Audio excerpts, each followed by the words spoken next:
different to overjets. Overbites are when there's a problem with the vertical alignment of your front teeth, so your upper front teeth excessively overlap your lower front teeth. Overbites look like this.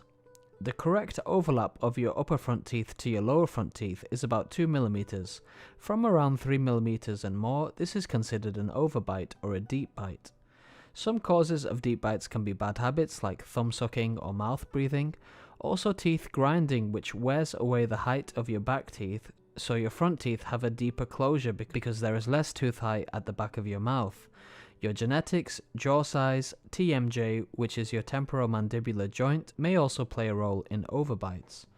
If an overbite is left untreated, it could cause increased tooth wear, jaw pain, discomfort when eating, risk of tooth fracture, and difficulty speaking.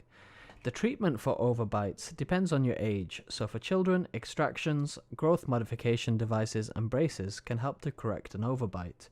With adults, most bone growth has been fully achieved, so options for correcting an overbite can be tooth removal, braces, intrusion of upper front teeth, and proclination of your lower front teeth to reduce the overlap, or in complex cases, jaw surgery may be required.